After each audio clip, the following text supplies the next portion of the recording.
අඛණ්ඩ ධර්ම දානමය පුණ්‍ය කර්මය මොන බාධක කම්කටොළු මැදේවත් රැගෙන ආවා. අද ලෝහිත සුව පිණිස ධර්ම ප්‍රචාරක කටයුතු ආරම්භ කරන්නට යෙදුණු ශාසන ඉතිහාසයේ වැදගත් දවසේදී එතුමන් විසින් ශ්‍රී ලංකා ඉතිහාසයේ අඛණ්ඩව වැඩිම වතාවන් ගණනාවක් ධර්ම දානමය පුණ්‍ය කර්මයක් ලෙස වාර්තා සටහන් අතරට එක්ව තිබෙන මේ අමාදම් සිසිලස ධර්ම දේශනේ අද වාරයේ ඔබ හමුවට පමුණවන්නටයි අප සූදානම් වන්නේ. මෙහිදී විශේෂයෙන් මතක් කරන්නට ඕනි ගෙවුණු වසර 16ක පමණ කාලය තුල එතුමන්ට ශක්තියක් වෙමින් ශිරන්ති වික්‍රමසිංහ රාජපක්ෂ මැතිණිය ඒ වගේම වර්තමාන ක්‍රීඩා හා යෞවන කටයුතු පිළිබඳ ගරු අමාත්‍යතුමන් නීතිඥ නාමල් රාජපක්ෂ මැතිතුමන් යෝෂිත රාජපක්ෂ මැතිතුමන් රෝහිත රාජපක්ෂ මැතිතුමන් පවුලේ සමීපතමින් එතුමන්ගේ කාර්ය මණ්ඩලය මේ සත් කටයුත්ත අඛණ්ඩව කරගෙන යාම සඳහා නොමද දායකත්වයක් ලබා දුන් බව කෘතවේදීව සඳහන් කරන්නට වටිනවා. එසේනම් අද ධර්මදේශනය ශ්‍රවණය කරන්නට ඔබට ආරාධනා කරමින් ඒ සඳහා වන ආගමික කටයුතු වෙත අපේ අවධානය යොමු කරන්නටයි සූදානම් වන්නේ.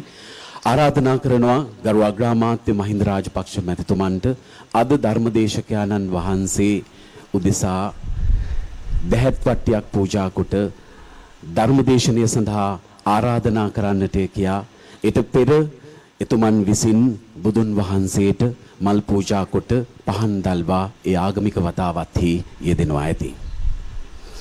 අද ධර්මදේශකයන්න් වහන්සේ කොළඹ 7 ආර්.ජී. සේනානායක මාවතේ ශ්‍රී සම්බෝධි මහා විහාරාධිපති ඒ වගේම අපේ රට සිට ලෝකේ පුරා ධර්ම දානය ධර්ම ප්‍රචාරය ධර්ම අනුශාසනාවන් රැගෙන යාම සඳහාම සුසැදි බෞද්ධ නාලිකාවේ වර්තමාන සභාපති තැන්පත් අවසරයි බොරලන්දේ වජිරඥාන අපේ නායක ස්වාමින් වහන්සේ අද 204 වන ධර්මදේශනා වාරය ඔබ හමුවට තබමින් බුදුරජාණන් වහන්සේ දේශනා කරන්නට වුණු 84000ක් ධර්මස්කන්ධයෙන් බිඳක් ඔබ හමුවට ගෙන එන්නට උන්වහන්සේට සාදුකාර පවත්වමින් අප ආරාධනා කරමු.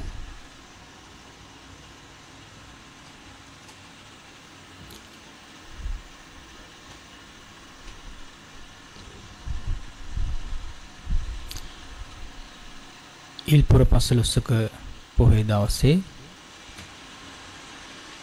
මේ වෙලාවට නියමිත ධර්ම දේශනාව ශ්‍රවණය කරන්නට කලින් හැමදෙනාම පංචශීලයේ සමාදන් වීමට සෝදානම් වෙමු. හැමදෙනාම নমස්කාරය කියන්න.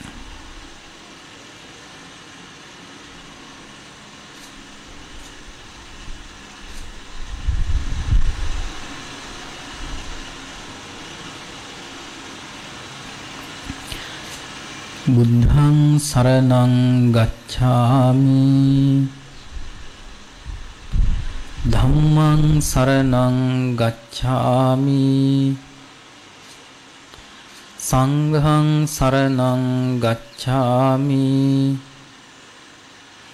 ဒုတိယံ පි බුද්ධං සරණං ගච්ඡාමි ဒုတိယံ පි ධම්මං සරණං ගච්ඡාමි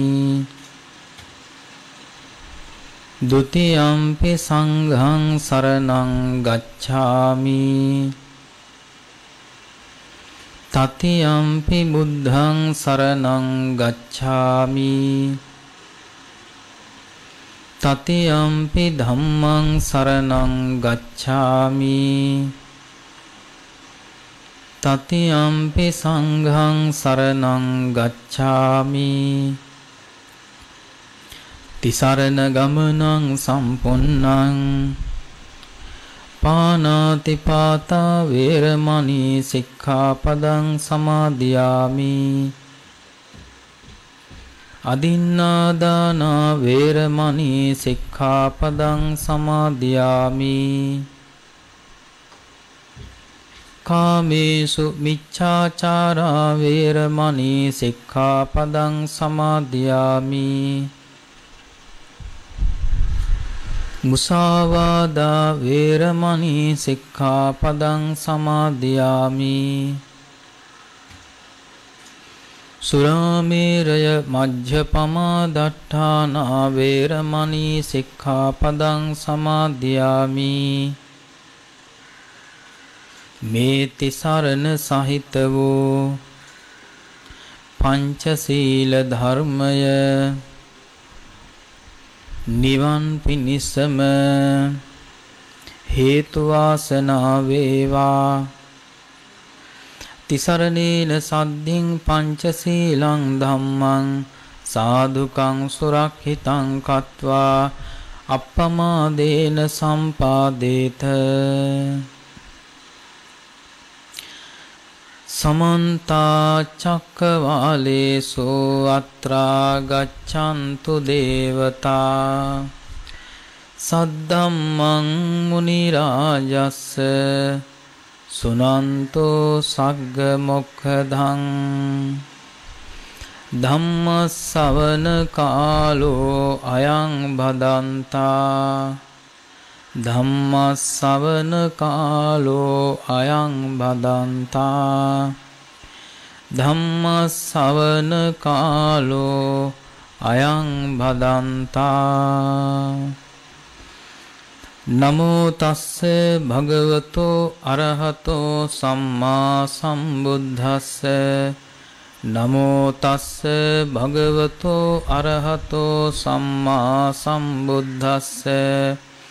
නමෝ තස්ස භගවතෝ අරහතෝ සම්මා සම්බුද්දස්ස. අදුක්ඛම සුඛං සන්තං භෝරේ පඤ්ඤේන දේසිතං තංච අභිනන්දන්තෝ නේව දුක්ඛා පමුංචති තී. අතිගෞරවනීය මහානායක මාහිම්පාණන් වහන්සේලා, අනුනායක මාහිම්පාණන් වහන්සේලා ඇතුළු කොට ඇති සමස්ත මහා සංඝරත්නයන් අවසරයි. ශ්‍රී ලංකා ජනරජයේ අග්‍රාමාත්‍ය ඒ වගේම ආගමික කටයුතු සංස්කෘතික අමාත්‍ය ධුරයේද හොබවන අපේ මහින්ද රාජපක්ෂ මැතිතුමන්, ඒ වගේම ශිරාන්ති වික්‍රමසිංහ රාජපක්ෂ ආර්යාව ඇතුළු කොට ඇති සම්භාවනීය වාසනාවන්ත පින්නතුනේ, අද ඉල්පුර පසළොස්වක පොහොය දවසේ වෙනදා මේ ධර්ම දේශනාව සිදු කරනු ලබන්නේ අර්ලියගහ මන්දිරයේ. විශේෂයෙන් අපේ රටට පමණක් නෙවෙයි මුළු ලෝකයටම මහා පීඩාකාරී ලෙස, ව්‍යසනකාරී ලෙස බලපවත්වා තිබෙන කොරෝනා වසංගත තත්ත්වය නිසා වෛද්‍ය උපදෙස් පිළිපදිමින් ඒ නීති රෙගුලාසි වලට යටත්ව අපි මේ ධර්ම දේශනාව අද දවසේ දේශනා කරනු ලබන්නේ කොළඹ 7 විජේරාම මාවතේ අපේ අග්‍රාමාත්‍යතුමාගේ නිල නිවසේ සිට 2004 වර්ෂයේ අපේ අග්‍රාමාත්‍යතුමන් ශ්‍රී ලංකා ජනරජයේ 5 වන විධායක ජනාධිපතිතුමන් බවටත් ඊට පෙර අග්‍රාමාත්‍යතුමන් හැටියට කටයුතු කරද්දී විශේෂයෙන් මේ ධර්ම දේශනා මාලාව ආරම්භ කරලා මේ ධර්ම දේශනා පවත්වන්නේ 204 වන ධර්ම දේශනාව හැටියට බෞද්ධයන් හැටියට අද අප හැම දිනාටම ඊටාම වටිනා පොහොය දවසක්. ඉල්පොර පසළොස්වක පොහොය දවසේ සිදු වුණු ශාසනික ක්‍රියාදාමයන් අතර ඊටාම වැදගත් වෙන්නේ තුන්ලෝතලයේ මෙත් කරුණා දීන්තිමා වදාළ අංගීරස භාග්‍යවත් වූ අරිහත් වූ සම්මා සම්බුදුරජාණන් වහන්සේ එදා බුද්ධගයා බෝධි මණ්ඩලයේදී පස්මරුන් දසමරුන් පරාජයට පත් කරලා චතුරාර්ය සත්‍ය ධර්මයන් ස්වයං බොහෝ ඥානෙන් අවබෝධ කරගෙන චතුරාර්ය සත්‍ය ධර්මයන් අන්තර්ගත 84000ක් ධර්මස්කන්ධය ප්‍රචාරය කිරීම සඳහා එහෙම නැත්නම් ඒ ධර්මයේ සැනසීම හැම දිනාටම බෙදා හදා දීම සඳහා සැටනමක් වූ මහා රහතන් වහන්සේලා ප්‍රථම වතාවට ධර්මචාරිකාවෙහි යෙදෙන්නට කියලා අනුදැන වදාළ උතුම් පොහොය දවස තමයි අද දවස. ඒ වගේම කටින මහා පින්කම් සිදු කරගන්න අවසාන පොහොය දවස. එහෙම නැත්නම් චීවර මාසේ අවසාන පොහොය දවස තමයි මේ ඉල්පොර පසළොස්වක පොහොය දවස. ඒ වගේම අපි දන්නවා භික්ෂුන් වහන්සේලා වස් සමාදන් වෙනකොට පෙර වස් සමාදන් වීම පසු වස් සමාදන් වීම කියලා ආකාර දෙකක් තියෙනවා. පසු වස් සමාදන් වන භික්ෂුන් වහන්සේලා මේ පොහොය දවසේ තමයි වස් පවාරණය කරන්නේ. ටිකක් තාම වැදගත් කාරණයක්. ඒ වගේම බුදුරජාණන් වහන්සේගේ ශ්‍රාවක පිරිස අතරින් එහෙම නැත්නම් භික්ෂු මහා සංඝරත්නය අතරින් මහා ප්‍රඥ මහරහතන් වහන්සේ මහා ප්‍රඥයන් වහන්සේලා අතරින් අග්‍රස්ථානයටපත් උනේ අග්‍රශ්‍රාවක මහරහතන් වහන්සේලා දෙනමගෙන් සාරිපුත්ත මහරහතන් වහන්සේ. සාරිපුත්ත මහරහතන් වහන්සේ පිරිනිවීම සඳහා බුදුරජාණන් වහන්සේගෙන් අවසර ලබාගෙන පිරිනිවීමටපත් වුණු දවස හැටියටත් අද දවස සලකනවා. ඒ වෙලාවේ භාග්‍යවතුන් වහන්සේ ධර්ම සංවේගය ඇති කරගත්ත අවස්ථාවක්. ඒකට හේතුව තමයි බුදුරජාණන් වහන්සේ ජීවමාන වැඩ සිටියේදී අග්‍ර ශ්‍රාවක මහරහතන් වහන්සේලා සෑම ශාසනයකම කලින් පිරිනුවම් පානවා. මේ උතුම් සම්මා සම්බුද්ධ ශාසනයේ මහා වෘක්ෂයක් නම් ඒ වෘක්ෂයේ ප්‍රධාන ශාඛා දෙක අතු දෙක තමයි අග්‍ර ශ්‍රාවකයන් වහන්සේලා. එතකොට සාරිපුත්ත මහරහතන් වහන්සේගේ පිරිනිවීම බුදුරජාණන් වහන්සේ දේශනා කළේ අර මහා වෘක්ෂයේ තිබෙන මහා ශාඛා දෙක අතරින් එක ශාඛාවක් බිමට වැටුණා වගේ. ඒ නිසා ඒ දවස තමයි ඉල්පුර පසළොස්වක පොහොය දවස. ඉතින් මේ විදිහේ ශාසනික වශයෙන් වැදගත් පොහොය දවසක අපේ අග්‍රාමාත්‍යතුමත් ඒ වගේම ආර්යාවත්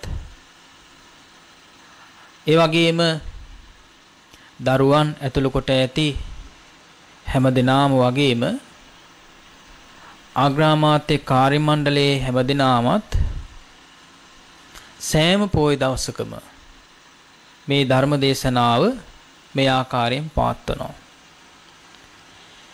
පින්තුනි, අපි බුදුරජාණන් වහන්සේගේ ශ්‍රාවක පිරිස හැටියට බුදුරජාණන් වහන්සේ දේශනා කොට වදාළ උතුම් ශ්‍රී සද්ධර්මයේ ඉස්සෙල්ලාම දැනගන්න ඕනේ. ඊළඟට තමයි අපිට මේ ධර්මය අනුව ජීවිතේ ගත කරන්නට එහෙම නැත්නම් අනුගමනය කරන්න පුළුවන්කම ලැබෙන්නේ. අගමැතිතුමනි, මම කල්පනා කළා අද දවසේ මේ ධර්ම දේශනාව සඳහා මාතෘකාවක් තෝරා ගැනීමේදී අපි ගොඩාක් වෙලාවට අපේ ජීවිතේ පුරුදු වෙලා තියෙන්නේ තමන් ගැන හිතනවට වඩා අනුන් ගැන හිතන්න. නේද? ඒක සාමාන්‍යයෙන් රටේ නායකත්වයේ තුල තියෙන එක්තරා ක්‍රියාදාමයකුත් වෙනවා. රටේ පුරවැසියන්ගේ ආරක්ෂාව, ඒ වගේම අභිවෘද්ධිය, ඒ වගේම රටේ ජනතාවගේ සුබ සිද්ධිය තමයි රටේ නායකයන් විසින් නිරන්තරයෙන්ම සොයා බලා කටයුතු කරන්නේ. ඉතින් ඒ අතරේ ඔබතුමා වෙන් කර ගන්නවා පොහේ දවසේ විශේෂයෙන්ම රටේ ජනතාවට ධර්ම ශ්‍රවණය කරන්නට අවස්ථාව සලසා දෙන වගේම තමන්ටත් ධර්ම ශ්‍රවණය කරන්න. ඒ නිසා මම කල්පනා කළා බුදුරජාණන් වහන්සේ අපේ ජීවිතයේ යථා ස්වභාවය පිළිබඳව දේශනා කොට වදාළ ධර්ම කාරණා කීපයක් මේ ධර්ම දේශනාව සඳහා මාතෘකා කර ගන්න. පින්තුනි, බුදුරජාණන් වහන්සේ දේශනා කොට වදාළ 84000ක් ධර්මස්කන්ධයේ සඳහන් වෙලා තියෙන්නේ අපි දන්නවා ත්‍රිපිටක දේශනාව තුළ. ඒතර ත්‍රිපිටකය කියලා කියන්නේ සූත්‍ර පිටකය, විනය පිටකය සහ අභිධර්ම පිටකය. ඒතර සූත්‍ර පිටකයේ සඳහන් වෙනවා ධර්මස්කන්ධයන් වශයෙන් 21000ක් ධර්මස්කන්ධයන්. ඒ වගේම විනය පිටකයේ සඳහන් වෙනවා ධර්මස්කන්ධයන් 21000ක්. ධර්මයේ අඩක්ම එහෙම නැත්නම් 42000ක් ධර්මස්කන්ධේම අඩංගු වෙන්නේ අභිධර්ම පිටකේ. එතකොට කෙනෙක් අභිධර්මයේ දන්නේ නැහැ කියලා කියන්නේ ධර්මයෙන් භාගයක්ම දන්නේ නැහැ කියලා කියන එකයි. කොහොම වුණත් බුදුරජාණන් දේශනා කළා ඉස්සෙල්ලාම ධර්මයේ දැනගන්න ඕනේ. ඒකට කියනවා ඥානතෝ අහම් භික්ඛවේ පස්සතෝ ආසවානං කයං වදාම කියලා. භාග්‍යවතුන් වහන්සේ දේශනා කළා ඉස්සෙල්ලාම ධර්මයේ දැනගන්න ඕනේ. ඥානතෝ කියලා කියන්නේ ඒකයි. ඊළඟට ධර්මයේ දකින්න ඕනේ. අපේ සම්මා සම්බුද්ධ ශාසනය එහෙම නැත්නම් මේ ධර්මයේ තියෙන සුවිශේෂී ලක්ෂණයක් තමයි මේ ශාසනය තමයි සඳහන් වෙන්නේ විදර්ශනා එහෙම නැත්නම් විපස්සනාව කියලා කියන භාවනා කොටස. එතකොට විපස්සනාව එහෙම නැත්නම් විදර්ශනාවෙන් සිද්ධ කරන්නේ ජීවිතය පිළිබඳව දකින එක. දැන් අපි දන්නවා පසුගිය 18 වෙනිදා අපේ අග්‍රාමාත්‍යතුමන්ගේ ජන්මදිනය සිහිපත් කළා. අපි ටිකෙන් ටික මේ ගමන් කරන්නේ ජීවිතයේ සන්ධ්‍යා භාගය. ඉතින් ඒ නිසාම අපේ ශාරීරික වශයෙන් ලොකු වෙනසක් සිද්ධ වෙනවා. ඒ වගේම තමයි බුදුරජාණන් දේශනා කළා ශරීරය වෙනස් වෙනවා. ඒත් එක්කම හිතේ ස්වභාවයනොත් වෙනස් වෙනවා. ඒ වගේම තමයි බුදුරජාණන් වහන්සේ නමක් ලෝකයට පහළ වෙන්නේ වෙනස් ශාස්ත්‍රඥ වහන්සේලාට වඩා සුවිශේෂී ලක්ෂණ 3ක් මේ ලෝකයට දේශනා කරන්න. ඒ තමයි අනිත්‍ය, දුක්ඛ, අනාත්ම කියලා කියන ත්‍රිලක්ෂණය. එතකොට ජීවිතය පිළිබඳව දැනගන්නකොට මම මතක් කළා මුලින්ම අපි ගොඩාක් දුරට හොයන්නේ අනිත් අය ගැන කියලා. දැන් දෙමාපියන් වශයෙන් ගත්තොත් එහෙම අපි මුලින් දරුවෝ ගැන කල්පනා කරනවා. ඒ වගේම ඥාති හිතවතුන් ගැන කල්පනා කරනවා. ආයතන එක්ක කටයුතු කරනවා නම් ආයතන ප්‍රධානින් ඒ ආයතනයේ කටයුතු කරන අය ගැන කතා කරනවා. ඒ වගේම පාර්ලිමේන්තුවෙත් එහෙමයි. නේද? කතානායකතුමාගේ ඉඳලා හැම කෙනෙක්ම කතා කරන්නේ මේ තමන් ගැන හිතනවට වඩා අනිත් අය ගැන. ඒ වගේම තමයි අපි ගොඩාක් දුරට කැමති මේ අනිත් අය ගැන කතා කරනවා නම් අනිත් අය ගැන සොයලා බලනවා නම් ගොඩක් කැමතියි. ඒ වගේම තමයි අපි අහන්නත් කැමති අනිත් අය ගැන. නේද? තමන් ගැන අහනවට වඩා අනිත් අය ගැන අහනවට තමයි ගොඩාක් කැමති. එහෙමනේ පුරුදු වෙලා තියෙන්නේ. නේද? එතකොට අනිත් අය ගැන කියනකොට හරි මිහිරව කියනවා අපි. හරිම රස කර කර අපි කියනවා නේද? ඒ වගේම ඒවා අහන්නත් කැමතියි. අගමැතිතුමනි අපි බණ අහන කොටත් එහෙමයි. බණ අහන කොටත් අපි සාමාන්‍ය ජාතක කතාවක් වගේ අහන්න කැමතියි. ඒ කියන්නේ බුදුරජාණන් වහන්සේගේ බෝසතාණන් වහන්සේගේ චරිතය පිළිබඳව කතා පුරුති අපි අහන්න කැමතියි. ඒ වගේම ශ්‍රාවක චරිත පිළිබඳව අපි අහන්න කැමතියි. ඒ කතා ප්‍රවෘත්තියක් අපිට අහන්න කැමතියි. ගොඩාක් වෙලාවට අපේ හිතට වැටෙන්නේ නැහැ, අපි උත්සාහ කරන්නේ තමන් ගැන දේශනා කළ තියෙන්නේ මොනවද කියලා ධර්මයේ තුලින් දකින්න. ඒක තමයි සාමාන්‍ය ස්වභාවය. ඒ නිසා මම කල්පනා කළා තමන් ගැන දේශනා කරපු ධර්මකාරණා ටිකක් මේ වෙලාවේ අපි සාකච්ඡා කරන්න. ඒක වැදගත් අපිට. අපි කතා කරන වචන වලින් සාමාන්‍යයෙන් දවසකට සාමාන්‍යයෙන් වචන 60000ක් විතර සාමාන්‍යයෙන් කතා කරනවා. ඒ කතා කරන වචන වලින් තමන් ගැන කතා කරන වචන බොහෝම සුළු ප්‍රමාණයක්. තමන් ගැන හිතන්නේ, තමන් ගැන ක්‍රියා කරන්නේ. දැන් සාමාන්‍යයෙන් අපිට බඩගින්න දැනෙනවනේ. නේද? වේදනාව දැනෙනවනේ. තිබහ දැනෙනවනේ. ඒ වගේ අවස්ථාවලදී විතරයි තමන් ගැන සාමාන්‍යයෙන් හිතන්නේ. නිදිමත කම්මැලි ගතිය දැනෙනවා නේද? ඒ වගේ වෙලාවට තමන් ගැන හිතනවා.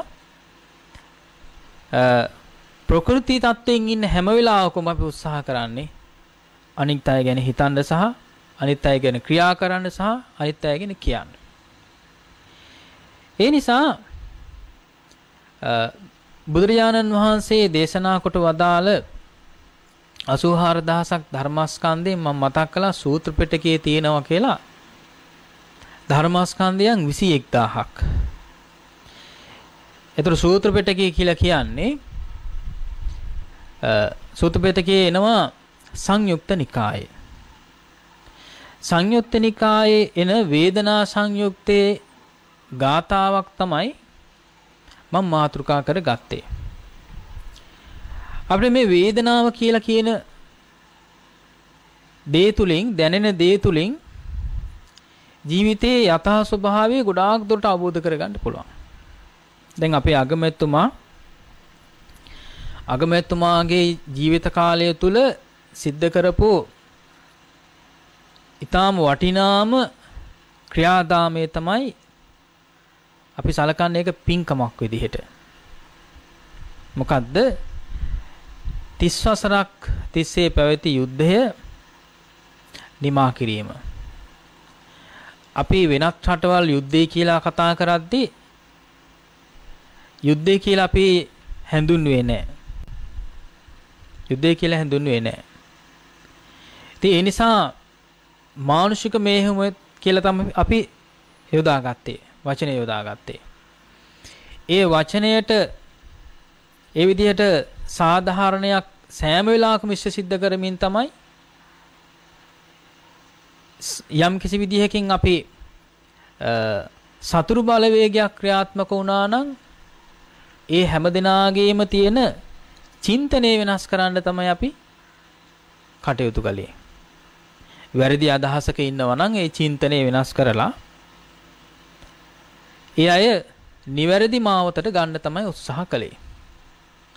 ඉතින් ඒ අතර වාරේ අපේ අගමැතිතුමාට මතකයි විශේෂයෙන්ම රටේ ජනතාව බෝම්බ බියෙන් ඒ වගේම නොයෙකුත් විදිහේ තාඩන පීඩන වලින් දුක් විඳිනකොට ඒ වේදනාව ඒ ජනතාවගේ වේදනාව තුලින් තමයි ඔබතුමාගේ හදවතට මහා අනුකම්පාවක් ඇති වුණේ. ඒ වගේම තමයි මේ යුද්ධය නිමා කරන්නට ඕනේ කියලා ලොකු ශක්තියක් හිතට දැනුනේ වේදනාව තුලින්. එතකොට මේ හැමෝම අකමැති දෙයක් තමයි සියලුම සත්වයන් අකමැති දෙයක් තමයි දුක් විඳින එක. කිසිම සතෙක් කැමති නෑ දුක් විඳින්න. තිරිසන් සතෙක්වත් කැමති නෑ දුක් විඳින්න.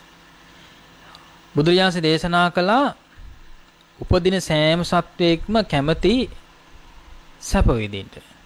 සුඛ කාමානි භූතානි කියලා දේශනා කළා. උපදින සෑම සත්වයක්ම සැපයට කැමති කියලා. එතකොට ඒ සැප අතරින් බුදුරජාණන් දේශනා කළා සැපයන් දෙකක් ප්‍රධාන වශයෙන්. එකක් තමයි తాවකාලික සැපය. අනිත් එක තමයි සදාකාලික සැපය. ඒතර తాවකාලික සැපය කියලා කියන එක සාමාන්‍යයෙන් කෙනෙකුට විඳින්න පුළුවන් ආහාර පාන ගන්න වෙලාවේ. ඒ වගේම තමන්ගේ ජීවිතයේ අත්‍යවශ්‍යම දේවල් තමන්ට සපුරා ගන්න පුළුවන් හැම අවස්ථාවකදීම తాවකාලික සතුටක් උදා කරගන්න පුළුවන්.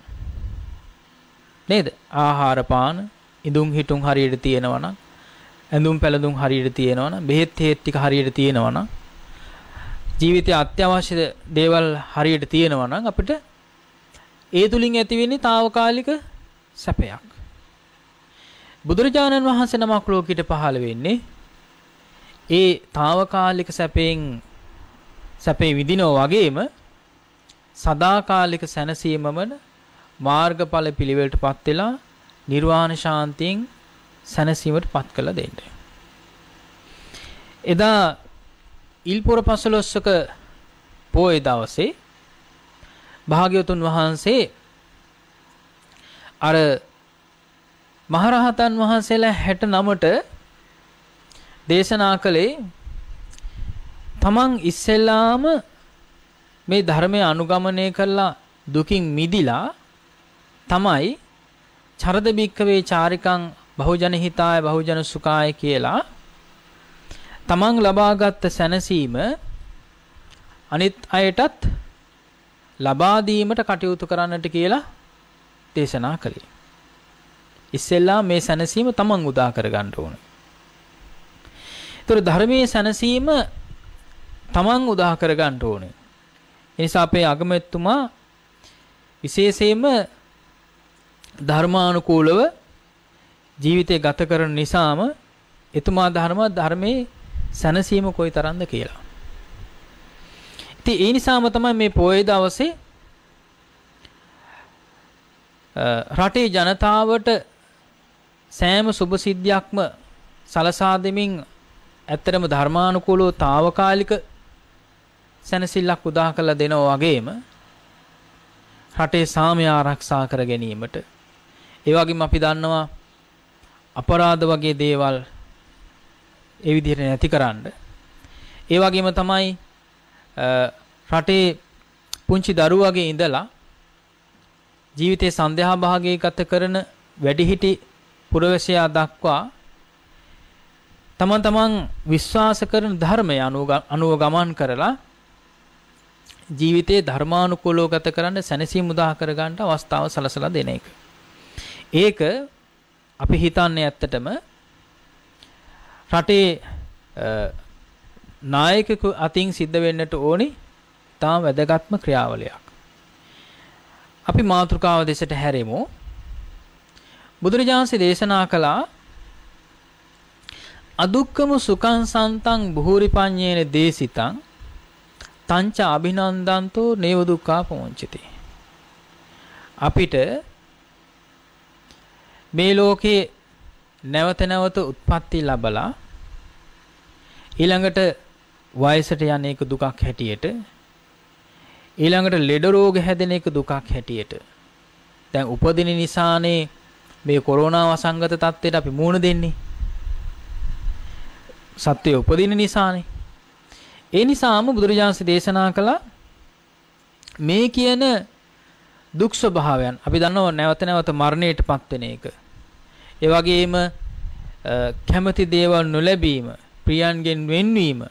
අපි දන්නවා දැන් අගමැතිතුමාට හදවතටම දැනෙච්ච දෙයක් තමයි අර යුද්ධයේදී බෝම්බයක් පිපිරිච්ච අවස්ථාවකදී පියතුමෙක් ඇවිල්ලා තමන්ගේ දරුවා හොවාගෙන අනාගතයේ දරුවන්ට මේ විදිහට සිද්ධ වෙන්න එපා කියලා කියපු අවස්ථාව.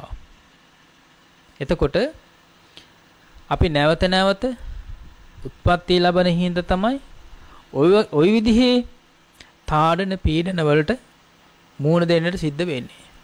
මේකේ කෙලවරක් නැහැ. අපි දන්නවා ඇත්තටම මේ කොරෝනා වසංගත තත්ත්වය නිසා කෝටි සංඛ්‍යාත පිරිසක් මේ වෙනකොට රෝගී තත්ත්වයටපත් වෙලා. ලක්ෂ සංඛ්‍යාත පිරිසක් මරණයටපත් වෙලා. තවමත් සාමාන්‍යයෙන් ලෝකයේම ගත්තොත් සමස්තයක් විදිහට 3000කට ආසන්න ප්‍රමාණයක් දවසකට මරණයටපත් වෙනවා. කොයිතරම් ප්‍රමාණයක්ද? එතකොට ලෝකයේ උපදින සත්වයන් අතරින් මිනිස්යාගේ ආයුෂය ඊටාම සුළු ප්‍රමාණයක් කියලා බුදුරජාණන් දේශනා කළා. අපමිදම් බික්ඛවේ මනුස්සානං ආයු කියලා. එතකොට මේ ගත කරන බොහෝම පුංචි වයස් සීමාව තුළ අපි ලෙඩ රෝග වලට මුහුණ දෙනවා. ඒ වගේම තවත් විදිහේ අනිත් අයගේ බලපෑම් වලට තාඩන පීඩන වලට අපිට මුහුණ දෙන්න සිද්ධ වෙනවා. ඒ වගේම තමයි අගමැතිතුමනි හොඳ දේවල් කළත් හොඳයි කියලා කියන්නේ බොහොම ටික දිනයි. නේද? හොඳ දේවල් කළොත් හොඳයි කියලා කියන්නේ බොහොම ටික දිනයි. ඒවා දකින්නේ සමහර වෙලාවට එක්කෝ දේශපාලන හැම බලන අවස්ථාව තමයි ඒ කෝණයෙන් තමයි ගොඩාක් වෙලාවට හොඳ දේවල් දිහා බලන්නේ. ඉතින් ඒ නිසාම මේ රටක බෙදීම් තත්ත්වය ඒ විදිහට දේශපාලනික වශයෙන් ඊටාම දරුණුවට පවතින නිසා හොඳ දේවල් හොඳ විදිහට දකින්නේ බොහොම ටික දෙනයි. ගොඩාක් වෙලාවට තියෙන්නේ අපිට අහන්න ලැබෙන්නේම හොඳ දේවල් කළොත් හොඳ වචනයක් නෙවෙයි ගොඩක් වෙලාවට. ඒක තමයි සාමාන්‍ය ස්වභාවය. ඔබතුමාට මතකයි අපේ සම්මා සම්බුද්ධ ශාසනයටත් මේ රටටත් ඊටාම වටිනා ශාසනික මෙහෙවරක් සමාජික මෙහෙවරක් සිද්ධ කරපු අපේ අනගාരിക ධම්මපාලතුමා. එතුමා සිහිපත් කළ කාරණයක් තමයි රටට සමාජයට වැඩ කරද්දී අපි බලාපොරොත්තු වෙන්න ඕන කියලා කියනවා ගැරහුම් අපවාද කියලා කියනවා. එතකොට ඒවා කවදාවත් අහන්නේ කියලා හිතාගෙන වැඩ කළොත් අපිට අපේ මානසිකත්වයේ ගොඩක් වෙලාවට දුර්වල වෙනවා. ඒ නිසා හොඳ දේවල් කරද්දී අගමැතිතුමා වගේ ඒ විදිහට ඊටාම ජීවිතය පිළිබඳවත් හොඳින් අවබෝධ කරගෙන සමාජය පිළිබඳවත් හොඳින් අවබෝධ කරගෙන විශේෂයෙන්ම දේශපාලනික වශයෙන් හොඳ පරිණත භාවයකින් කටයුතු කරන නිසා මේ වෙනකොට රටේ සංවර්ධනය වෙනුවෙන් විශාල කාර්යභාරයක් ඔබතුමා සිද්ධ කළා. ඒක කාටවත් නැහැයි කියලා කියන්න පුළුවන් කමක් නැත්තේ නෑ. විශේෂයෙන්ම යුද්ධය පැවති කාලය තුල අපි දන්නවා ප්‍රධාන වශයෙන්ම අපිට තිබුණේ ජාත්‍යන්තර වශයෙන් බලපෑම්. ඉතින් ඒවටත් මුහුණ දීලා රටේ අභ්‍යන්තරික වශයෙන් බලපෑම් මතරක් නෙවෙයි විශේෂයෙන්ම විදේශික බලපෑම් වලටත් හසු වෙන්නේ නැතුව රට බේරාගත්තේ ඒ විදිහට ජීවිතය පිළිබඳව ගොඩාක් ලොකු අත්දැකීමක් තියෙන හින්දා. ඉතින් ඒ අත්දැකීම් අතරින් බුදුරජාණන් දේශනා කළා අපි නිරන්තරයෙන් හිතන්න කියලා කල්පනා කරන්නට කියලා සිහිය පිහිටුවා ගන්නට කියලා සතර සතිපට්ඨානෙට. අපි දන්නවනේ දැන් සතර සතිපට්ඨානය තුල සඳහන් වෙනවා කායානුපස්සනාව. කය කායානුව බලන එක නේද? ඒතර දැන් අපි සාමාන්‍යයෙන් ගොඩාක් වැඩ කටයුතු කරනවා කියලා අපි කියනවා. කාර්යබහුලයි කියලා කියන්නේ ගොඩක් අපි කැමතියි. නේද? අපි ගොඩක් වැඩ කරනවා හරි කාර්යබහුලයි කියලා කියන්නත් කැමති, පෙන්වන්නත් කැමති. දැන් ඔතුමා මේ අපේ පන්සල සමීපයේ ඉන්න හින්දා මම දන්නවා වෙනත් රජයක් පවතින කාලය තුල වුණත් ඇත්තටම ඒ ජනාධිපතිවරුන්ට ඒ අගමැතිවරුන්ට තිබ්බ නැති කාර්යභාරයක් තමයි ඔතුමාට තිබ්බේ. නිරන්තරයෙන්ම දේශපාලනික වශයෙන්ද ඒ වගේම ව්‍යාපාරිකයන් ආදි වශයෙන් හැමෝම ඇවිල්ලා ඔබතුමා මුණ ගැහෙනවා.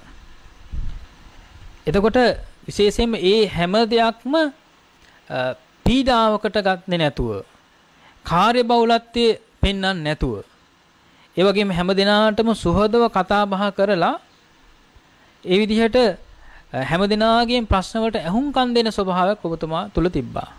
ඒ නිසා තමයි ලොකු ප්‍රසාදයක් මහා සංඝරත්නය තුල උනත් පවතින්නේ. ඒ වගේම රටේ ජනතාව තුල පවතින්නේ. ඒක සුවිශේෂී ලක්ෂණයක් නායකයෙකුගේ. ඉතින් ඒ தত্ত্বය උදා කරගන්න පුළුවන්කම ලැබුණේ ඇත්තටම ධර්මානුකූල ජීවිතය ගත කරන නිසා. අගමැතිතුමේ අපි ගොඩාක් වැඩ කරනවා කියලා කිව්වට බුදුරජාණන් දේශනා කළා අපි ජවසේ කරන්නේ ප්‍රධාන වශයෙන් වැඩ හතරයි. කරණීය සූත්‍රයේ සඳහන් වෙනවානේ. තිට්ඨං චරං නිසින්නෝවා සයානෝවා කියලා. මේ කරන වැඩ හතර. මොනවාද? අපි එක වෙලාවකට හිටගෙන ඉන්නවා. තවත් වෙලාවකට වාඩි වෙලා ඉන්නවා. තවත් වෙලාවකට ඇවිදිනවා. තවත් වෙලාවකට නිදා ගන්නවා. ওই වැඩ හතර විතරනේ කරන්නේ. නේද? මොන වැඩ කරනවා කියලා කිව්වත් ওই වැඩ හතර විතරයි අපි කරන්නේ. ඒක තමයි බුදුරජාණන් දේශනා කළේ මෙන්න මේ ඉරියව් හතරදී ප්‍රධාන වශයෙන් අපේ සිහිය පිහිටවන්න කියලා. මම හිටගෙන ඉන්නවා, මම වාඩි වෙලා ඉන්නවා, මම ඇවිදිනවා, මම නිදා ගන්නවා. ඔක සිහියෙන් කරන්න කියලා දේශනා කළා. එතකොට ගොඩාක් වැඩ කරනවා කියලා හිතනවට වඩා මේ වැඩ හතරේදී සිහිය පිහිටව ගන්නකොට මානසික වශයෙන් ලොකු සැහැල්ලුවක් අපිට උදා කරගන්න පුළුවන්. සැහැල්ලුවක් උදා කරගන්න පුළුවන්. ඊළඟට බුදුරජාණන් දේශනා කළා වේදනානුපස්සනාව කියලා. වේදනාවට හිත යොමු කරගන්න කියලා. දැන් අපි දන්නවා අපි වාඩි වෙලා ටිකක් වාඩි වෙලා ඉන්නකොට ටික වෙලාවක් යනකොට අපේ ශරීරයේ එහෙම් මෙහෙම් වේදනාවන් මතුවෙනවා.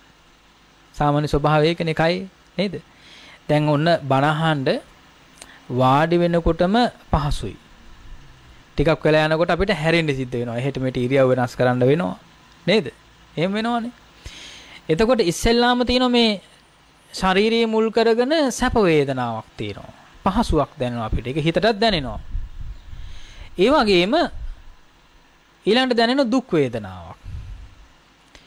ඊළඟට දැනෙනවා සැපත් නැති දුකත් නැති වේදනාවක්. ඒකට කියන උපේක්ෂාව කියලා. ඒකට කියන්නේ අදුක්කම සුඛ වේදනාව කියලා. බෞද්ධයන් හැටියට බුදුරජාණන් වහන්සේ දේශනා කළේ මෙන්න මේ කියන උපේක්ෂා වේදනාව තුල හිත වැඩිපුර තියාගන්න කියලා. ඒ සඳහා බුදුරජාණන් වහන්සේ භාවනා ක්‍රම 40ක් දේශනා කළා සමත භාවනාවේ. ඒකට කියනවා සම 40 කර්මස්ථාන කියලා. ඒතකොට මේ කර්මස්ථාන 40න් උගන්වන්නේ හිතේ අර උපේක්ෂාව දියුණු කරගන්න ආකාරය. ඒක තමයි සමාධිය කියලා කියන්නේ. එතකොට. ඒතර අපිට තියෙන්න ඕනේ අපි පුරුදු පුහුණු කරලා තියෙන අතීත සංසාරේ භාවනා කරලා තියෙන පුරුදු නිසා තමයි අපේ හිත උපේක්ෂාවට ගන්න පුළුවන් වෙන්නේ. දැන් මේ විදිහට කවුද බණ අහන්න පුරුදු වෙලා තියෙන්නේ? අගමැතිතුමා. නේද?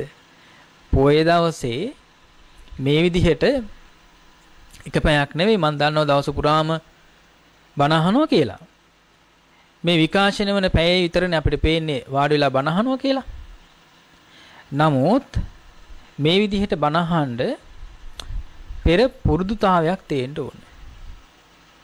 කියන්නේ పూర్ව ආත්භාවයන් වල පුරුදුතාවයක් තියෙන්න ඕනේ. ඒ පුරුදුතාවය තමයි එතකොට සමාධිය කියලා කියන්නේ. ඒ සමාධිය අතරින් සමාධිය උපදවා ගැනීම අතරින් ඊටම වටිනා භාවනා ක්‍රමයක් තමයි ආස්වාස ප්‍රස්වාසය. දැන් අත්දැකීමෙන්ම අපේ අගමැතිතුමා දන්නවා ඒ කාරණේ. එතකොට අපිට සාමාන්‍යයෙන් අපි කියන්නේ හුස්ම ගන්නවත් වෙලාවක් නැහැ කියලා. නේද? අපේ ජීවිතේ මේ ශාරීරියේ සිද්ධ වෙන ප්‍රධානම ක්‍රියාවලිය තමයි ආස්වාස ප්‍රස්වාසය කියලා කියන්නේ. එතකොට අපි කල්පනා කළොත් එහෙම උදේ පාන්දර අවදි වෙච්ච වෙලාවෙ ඉඳලා නිින්දට යනකම්ම හුස්ම ගන්නවද කියලා බැලුවද? සමහර දවස්වලට අමතකයිනේ. නේද? දන්නේම නැහැනේ හුස්ම ගන්නවද කියලා. එතකොට අපි ගැන හිතලාද? තමගේ ජීවිතය ගැන හිතලාද? දැන් ඇත්තටම මේ හුස්ම ගන්නවා කියලා කියන එක දැන් හොඳටම තේරෙනවා. ඇයි? මුවාවරණයක් දාගෙන ඉන්නේ. නේද? දැන් මේක දාගන්න සිද්ධ වෙච්ච හින්දා හරි අපහසු හුස්ම ගන්න. දැන් තමයි තේරෙන්නේ හුස්ම ජීවිතය කියලා කියන්නේ මේ හුස්ම ගන්නවා කියලා කියන එක. නේද? ආන්නේ වගේ මේ තුලින් ජීවිතය ගැන හිතන්න කියලා දේශනා කළා. එතකොට මේ කොරෝනා වසංගත තත්ත්වය නිසා අපි දන්නවා මේ වෛරසය බලපාන්නේ ආශ්වාස ප්‍රශ්වාසයත් එක්කනේ. නේද? ශ්වසන පද්ධතියේ බලපෑම් ඇති කරන්නේ ප්‍රධාන වශයෙන්. එතකොට බුදුරජාණන්සේ දේශනා කළා ජීවිතය කියලා කියන්නේ ඇත්තටම මේ හුස්ම පොදක්. අපි මරණයටපත් වෙන්න යන්නේ කොච්චර වෙලාවක්ද? අපි සාමාන්‍යයෙන් හිතන්නේ අවුරුදු 60ක් 70ක් ජීවත් වෙනවා කියලානේ. නේද? අපේ අම්මලා ආච්චිලා සීයලා ගත කරපු වයස් සීමාව තුලින් අපි මැන ගන්නවා අපිත් මෙන්න මෙච්චර වයසක් ගත කරයි කියලා. ඊළඟට අම්මලා තාත්තලා යම් කිසි වයසක් ගත කරා නම් ඒ තුලින් අපි හිතා ගන්නවා අපි මෙන්න මෙච්චර වයසක් අපි පසු කරයි කියලා. නමුත් අපි කල්පනා කළාම ජීවිතයේ ස්වභාවය ගත්තාම කොයි මොහොතේද කියලා අපිට කියන්න පුළුවන්කම නැහැ. ඒ නිසා මරණයටපත් වෙන්න යන කාලය බොහෝම සුළු වෙලාවක්. අගමැතිතුමා වෛද්‍ය පරීක්ෂණ ආයතනයට ගියාට පස්සේ මම පෞගිය දවසක ඒ වෛද්‍යවරු මතක් කළා මේ කොරෝනා වසංගත තත්ත්වය ඇත්තටම ඒ පිළිබඳව සැලකිල්ලක් දක්වන්නේ නැති ජනතාව අපි මේ කරන ක්‍රියාදාමයේ හරිහැටි දැනගත්තොත් ඒ කියන්නේ කොයිතරම් ඒ වෛරසයෙන් පරිස්සම් වෙලාද මේ PCR පරීක්ෂණ කරන්නේ කොයිතරම් භයානක තත්ත්වයක්ද ඒ තුල තියෙන්නේ කියලා කල්පනා කළා නම් මීට වඩා ජනතාව සැලකිලිමත් වෙනවා කියලා. ඒ තරම් භයානකයි මේ වෛරස් තත්ත්වය. ඉතින් එතකොට බොහොම පුංචි ඇහැටවත් පේන්නේ නැති වෛරසයක් ජීවිතේ සම්පූර්ණයෙන් නැති කරනවා. එතකොට සම්පූර්ණ මේ ශරීරයේ තියෙන ශක්ති සම්පන්න භාවයේ බලපුලුවන්කාරකම් ඔක්කොම ඉවරයිනේ. නේද? කොච්චර වැඩ කරලා තියෙනවද? කොච්චර ශක්ති සම්පන්නව වැඩ කරලා තියෙනවද? ඒ හැම දෙයක්ම ඉවරයි අවසන් වෙනවා මේ පුංචි වෛරස් තත්ත්වයේ බලපැවැත්වුනොත් එහෙම ශරීරයට. අන්න ඒ වගේ එක හුස්ම පොදක් තමයි ජීවිතය කියලා කියන්නේ. ඒ හුස්ම පොද දිහා බලන් ඉන්න පුළුවන් නම් අපිට. ඒ කියන්නේ ඒ හුස්ම පොදේ යථාර්ථය පිළිබඳව දකින්න පුළුවන් නම් ජීවිතය පිළිබඳව අවබෝධ කරගත්ත වෙනවා. ඒ නිසා බුදුරජාණන් දේශනා කළ ආනාපාන සති භාවනාවේ කොටස් 16කට වෙන් කරා බුදුරජාණන් වහන්සේ. ආනාපාන සතිය කොටස් 16කට. එතකොට අර දීගං වා අස්සසන්තෝ දීගං අස්සසාමීති පජානාති දීගං වා පස්සසන්තෝ දීගං පස්සසාමීති පජානාති කියලා කොටස් 16කට වෙන් කළා. ඒ කොටස් 16 තමයි වෙන් කරන්නේ ප්‍රධාන කොටස් 4කට. කායානුපස්සනාවට කොටස් 4යි. වේදනානුපස්සනාවට කොටස් 4යි. චිත්තානුපස්සනාවට කොටස් 4යි. ධම්මානුපස්සනාවට කොටස් 4යි. ඒතර සතර සතිපට්ඨානෙන් වාසය නොකරන අයට අපි දන්නවා සිහිය නැති නිසා පස්පව් දසකුස සිද්ධ වෙන නිසා එතකොට සතෙක් මරන්න යන්නේ කොච්චර වෙලාවද? හොරකම් කරන්න යන්නේ කොච්චර වෙලාවක්ද? ඒ වගේම කාමයේ වරද හැසිරෙන්න යන්නේ කොච්චර වෙලාවක්ද? බොරුවක් කියන්න යන්නේ කොච්චර වෙලාවද? දුම් පානය කරන්න මත්පැන් පානය කරන්න යන්නේ කොච්චර වෙලාවද? ඒ කියන්නේ හොඳ නමක් නරක වෙන්න යන්නේ කොච්චර වෙලාවක්ද? ඒ විතරක් නෙවෙයි මේ ජීවිතයේ තමන් කෙරෙහි කලකිරීමක් පසුතැවීමක් ඇති කරගන්නව විතරක් නෙවෙයි. බාහිර වශයෙන් අපිට ලැබෙන අපවාද ඒ විතරක් නෙවෙයි බුදුරජාණන් දේශනා කළේ ජීවිතයේ තියෙන ප්‍රධානම දුක තමයි සතර අපායට වැටෙන එක. එතකොට කෙනෙක් සතර අපායට වැටෙන්න යන කොච්චර වෙලාද? අගමැතුමා දන්නවා අපාය කියලා කියන එක සතර අපාය කියලා කියන එක අපි දන්නවා අපාය 4ක් තියෙනවනේ. අපාය ප්‍රධාන අපාය 4යි සම්පූර්ණයෙන් අපායන් තියෙනවා 136ක්. 136ක් තියෙනවා. හරියටම මේ රෝහලක ප්‍රධාන වාට්ටු 4 වගේ. කියන්නේ ප්‍රධාන අසනීප වර්ග පරීක්ෂා කරනෝනේ ඉස්සෙල්ලාම OPD එකේ වෛද්‍යතුමා නේද? එයා තමයි තීරණය කරන්නේ උණ ලෙඩ්ඩු යන්න ඕනේ මේ වාට්ටුවට කියලා වෙන් කරනවනේ අපි. නේද? දැන් මේ දවස්වල නම් කොරෝනා රෝගීන් යවනවා ඒ රෝහල් වලට. ආන් ඒ වගේ වැරදි කරන අයත් මේ අපායන් 136ට යවන කෙනෙක් ඉන්නවනේ. නේද? කෙනෙක් ඉන්නවා. අපාය පිහිටලා තියෙන්නේ කොහෙද කියලා බුදුරජාණන් දේශනා කළා. මේ පොළොවේ මට්ටමේ ඉඳලා යොදුන් 100ක් ගැඹුරින් තමයි පළවෙනි අපායේ තියෙන්නේ. එතකොට ඒ යොදුනක් කියලා කියන්නේ සතපුම් 16ක් නේ. යොදුනක් කියන්නේ සතපුම් 16ක්. සතපුම් 16 ඒවා 100ක් ගත්තොත් 1600ක්. සතපුම් 1600ක් පොළොව හාරලා බැලුවොත් පළවෙනි අපාය හොයාගන්න පුළුවන්. තේරෙනවද? ඒතර අපි දන්නවනේ අපායේ ස්වභාවය. ඒ අපායේ ස්වභාවයත් දිග පළල උස ගත්තාම යොදුන් 100. එක පැත්තකින් හමන ගින්දර ගිනිදැල් අනිත් පැත්තට ගමන් කරනවනේ. ඒ වැහිලා තියෙන පියනට කියනවා යොදුන් 9ක් ඝනකම පියනකින් තමයි වැහිලා තියෙන්නේ කියලා. දොරටු 4ක් තියෙනවනේ. එතකොට අපායේ ස්වභාවය අපි දන්නවනේ සාමාන්‍යයෙන් ගිනි කන්දක් පුපුරනකොට උනත් නේද? ගිනි කන්ද පුපුරනකොට පොළොව ඇතුලේ තියෙන ලාවා එළියට මතු පිටට ගලනකොට විශාල බලපෑමක් ඇති කරනවා. සතුම් ගානකට ඒ ලාවා ගලනවා. ඒ විතරක් නෙවෙයි ගොඩබිම විතරක් නෙවෙයි මුහුදෙත් ඒ විදිහට ගිනි කන්ද පුපුරනෝනේ. ඒතර අපිට හිතා ගන්න පුළුවන් අපාය කොයිතරම්ද කියලා ස්වභාවය. අපාය ගැන කියනවා වගේම දිවි ලෝකේ තියෙන කොහෙද කියලා කියන්න එපා. යන්න බලාපොරොත්තු වෙන්න ඉන්නේ. නේද? ඒතර පළවෙනි දිව්‍ය ලෝකයේ තියෙන්නේ මහා මේරු පර්වතයේ මුදුනේ ඉඳලා යොදුන් 100ක් ඉහළින්. යොදුන් 100ක් ඉහළින්. එතකොට සතපුම් ගත්තොත් 1600ක් ඉහළින් තමයි පළවෙනි දිව්‍ය ලෝකේ පිහිටලා තියෙන්නේ.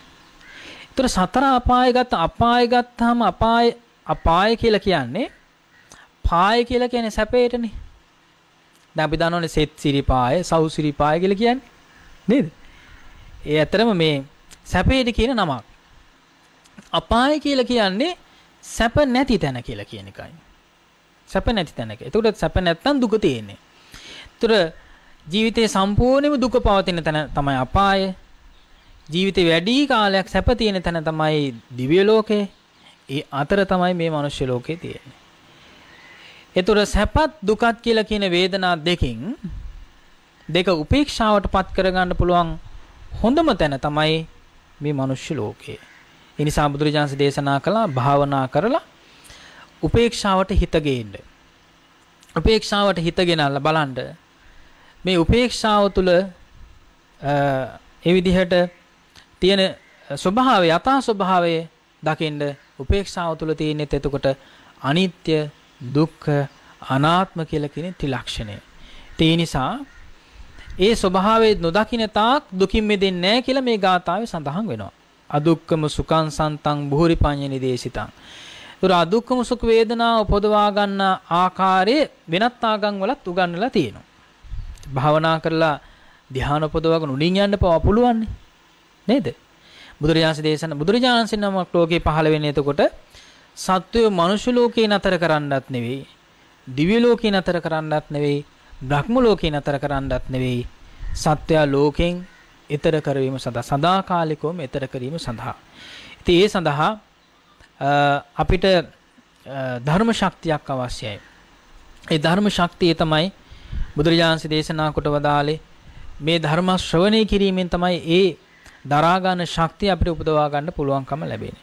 ඒ නිසා අද දවසේ මේ උතුම් ඉල්පොර පසළොස්වක පොහොය දවසේ ධර්ම ශ්‍රවණය කළා මහත් වූ පුණ්‍ය ශක්තියක් කුසල ශක්තියක් අපි උපදවා ගත්තා. අපේ හිතේ ඇති වෙන ස්වභාවයන් අතරින් ලෝභ දේශ මොහ කියලා කියන අකුසල් දුරු කරලා අලෝභ දේශ මොහ කියලා කියන කුසල් සිතුවිලි මේ වෙලාවේ මතු කරගත්තා.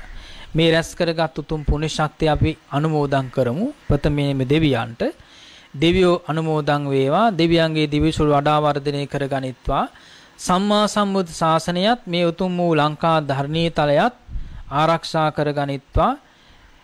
අග්‍රාමාත්‍යතුමන් ඒ වගේම ආර්යාව දරුවන් ඒ වගේම ඇතුළු කොට ඇති පවුලේ සෑම සුළු දිනාමත් ඒ වගේම අග්‍රාමාත්‍ය කාර්යාලයේ කටයුතු කරන හැම දිනාමත් ඒ වගේම රටවැසී ලෝකවැසී හැම දිනාමත් සියලු දෙවියෝ විසින් ආරක්ෂා කරත්වා. දෙවියන්ද ප්‍රාර්ථනා කරන බෝධි වලට පැමිණිලා උතුම් නිවනින් සැනසේවා කියලා අපි දෙවියන්ට පින් අනුමෝදන් කරමු. ගාථාවන් කියමු. ආකාසට්ඨා ච බුම්මට්ඨා දේවා නාග මහිද්దికා පුඤ්ඤන්තං අනුමෝදිත්වා චිරං රක්ඛන්තු ශාසනං. ආකාසට්ඨා ච බුම්මට්ඨා දේවා නාග මහිද්దికා පුඤ්ඤන්තං අනුමෝදිත්වා චිරං රක්ඛන්තු දේශනං. ආකාසට්ඨා ච බුම්මට්ඨා දේවා නාග මහිද්దికා පුඤ්ඤන්තං අනුමෝදිත්වා චිරං රක්ඛන්තු මං පරන්ති. ඒ වගේම රට වෙනුවෙන් දිවිපිදු සියලුම රජදරුවෝ සියලුම රණවිරුවෝ මේ පින් අනුමෝදන් වේවා. උතුම් නිවනින් සැනසීම උදා කරගනිත්වා කියලා සාදු කියලා පින් අනුමෝදන් කරන්නට අග්‍රාමාත්‍යතුමා නමින් ඒ වගේම අපේ අතිගරු ජනාධිපතිතුමා ඇතුළු කොට ඇති සහෝදර සහෝදරියන් නමින් මිය පරලෝ යන්නට යෙදුණු දයාබර පියාණන් ඩී.ඒ. රාජපක්ෂ මැතිතුමන් ඒ වගේම දයාබර මව්තුමිය නන්දිනා සමරසිංහ රාජපක්ෂ මෙතිනිය ඇතුළු කොට ඇති මියගේ ඥාති සමූහයාද ඒ වගේම සිරන්ති වික්‍රමසිංහ රාජපක්ෂ මෙතිනිය නමින් මේ පරලෝ යන්නට යෙදුණු වික්‍රමසිංහ මැතිතුමා මැතිනිය ඇතුළු කොට ඇති මියගේ සියලුම දෙනාමත් මේ පින් අනුමෝදන් වේවා. හැම දිනාම නමින් මියගේ සියලුම ඥාතීන් මේ පින් අනුමෝදන් වේවා. පරලෝ ජීවිත සූපත් භාවයට පත් කරගනිත්වා. උතුම් නිවනින් සැනසීම උදා කරගනිත්වා කියලා සාදු කියලා පින් අනුමෝදන් කරන්නට. ඒ වගේම අග්‍රාමාත්‍යතුමාටත් ඒ වගේම ජනාධිපතිතුමාටත් ඒ වගේම විශේෂයෙන්ම දරුවන් හැටියට අපේ නාමල් රාජපක්ෂ ඇමතිතුමාට යෝෂිත රාජපක්ෂ මැතිතුමන් රෝහිත රාජපක්ෂ පුතුණුවන් ඇතුළු කොට ඇති පවුලේ සෑම සුළු දිනාටමත් නිදුක් නිරෝගී සම්පන්නිය දිගාසී සම්පන්නිය සැලසේවා. අපේ අග්‍රාමාත්‍යතුමාට තවදුරටත් මේ රට වෙනුවෙන් ශාසනය වෙනුවෙන් ජාති වෙනුවෙන් කටයුතු කරන්නට ශක්තිය ධෛර්යය වාසනා උදා වේවා. හැම දිනාටම සීල බලාපොරොත්තු ප්‍රාර්ථනාවන් මුදුන්පත් කරගෙන චතුරාර්ය සත්‍ය ධර්මයන් අවබෝධයෙන් මගඵල පිළිවෙලින් නිවන් සාක්ෂාත් කරගන්නටත් හේතු වාසනා වේවා කියලා ප්‍රාර්ථනා කරනවා ආශිර්වාද කරනවා. සුපින්වත්නි, අද ඉල් පුරපසළොස්වක පොහෝ දින අමාදම් සිසිලස ධර්මදේශනය පැවැත්වුවේ කොළඹ 7 ආර්.ජී. සේනානායක මාවතේ ශ්‍රී සම්බෝධි මහා විහාරාධිපති බෞද්ධ නාලිකාවේ සභාපති අවසරයි බොරලන්දේ වජිරඥාන නායක ස්වාමින් වහන්සේට ගරු අග්‍රාමාත්‍යතුමන් පිරිකර පූජා කළ අවස්ථාව. ප්‍රඥා සම්පන්න දැහැමි ජන සමාජයක් බිහි කිරීම උදෙසා ගරු අග්‍රාමාත්‍ය මහින්ද රාජපක්ෂ මැතිතුමන්, ශිරන්ති වික්‍රමසිංහ රාජපක්ෂ මැතිණිය පවුලේ ඇත්තන්ගේ ආශිර්වාදයෙන් මීට වසර 16කට පමණ ඉහතදී ආරම්භ කළ අඛණ්ඩ ධර්ම දානමය පුණ්‍ය කර්මයේ 204 වන වාරය අද සජීව විකාශය මෙතකින් සමාප්ත කරන්නටයි අප මේ මොහොතේදී සූදානම් වන්නේ. ප්‍රාර්ථනා කරනවා සියලු දෙනාට බුදු සරණ, ධම් සරණ, සංඝ සරණ වේවා.